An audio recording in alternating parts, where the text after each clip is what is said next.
Hello दोस्तों, good afternoon. आशा करता हूँ आप लोग सब अच्छे होंगे।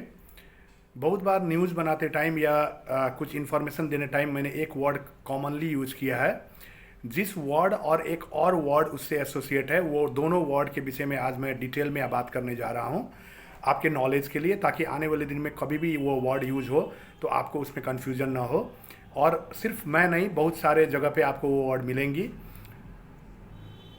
जिसको हम लोग बोलते हैं कैपेक्स, CAPEX, कैपिटल एक्सपेंडिचर। और इसका जो दूसरा फॉर्म होता है वो होता है रेवेन्यू एक्सपेंडिचर। तो किसी भी कंपनी में, किसी भी बिजनेस में दो टाइप का एक्सपेंडिचर, दो टाइप का खर्चा होता है नेचर वाइज। पहला है कैपेक्स, कैपिटल एक्सपेंडिचर, और दूसरा रेवेन्यू एक्सपेंडिचर। आज इसके विषय में हम लोग डिटेल बात करेंगे, ताकि आने वाले दिन में कहीं भी ये वर्ड यूज हो आपको कन्फ्यूजन ना रहे। ये जनरली कॉमर्स का स्टूडेंट और अकाउंट्स के स्टूडेंट को मालूम है, बाकी जो स्ट्रीम से हैं उनको शायद मालूम नहीं होगा। तो जिसको मालूम है उसके लिए ये वीडियो नहीं है, जिसको मालूम नहीं है वो देख सकते हैं, और जिसको मालूम है उसको भी यदि कन्फ्यूजन है या नॉलेज बढ़ाना चाहते हैं तो ये वीडियो वो भी देख सकते हैं। तो आइए जानते हैं एक्सपेंडिचर में जो रेवेन्यू एक्सपेंडिचर और कैपिटल एक्सपेंडिचर होता है वो एक्चुअली है क्या। तो दोस्तों आइए शुरू करते हैं।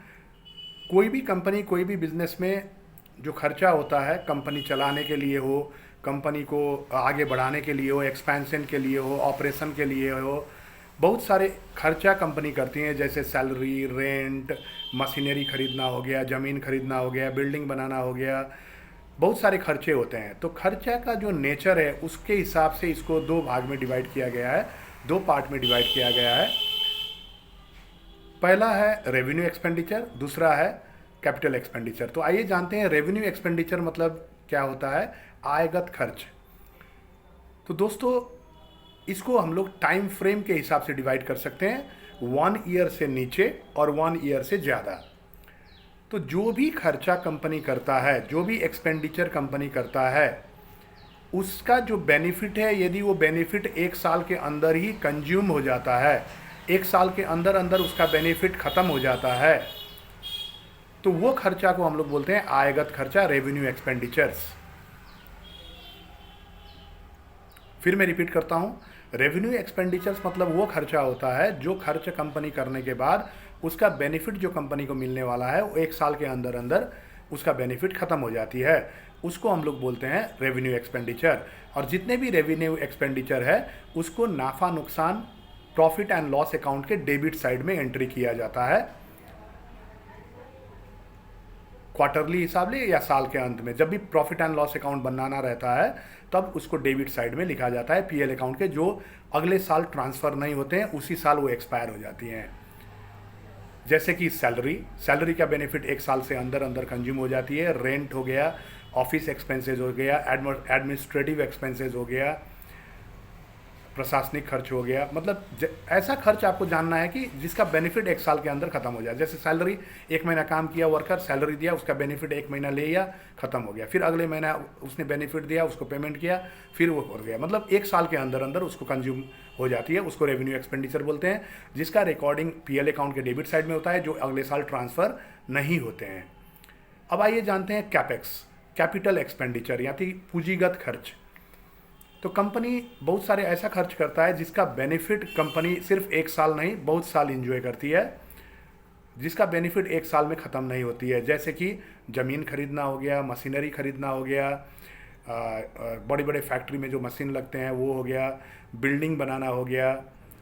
तो ये सब खर्चा जो है, खर्चा तो खर्चा है, खर्चा मतलब पैसा जब बाहर जाता है तब उसमें उसको हम लोग एक्सपेंसेस बोलते हैं, मगर पैसा जब बाहर जाता है उसका बेनिफिट के हिसाब से इसको डिवाइड किया गया है।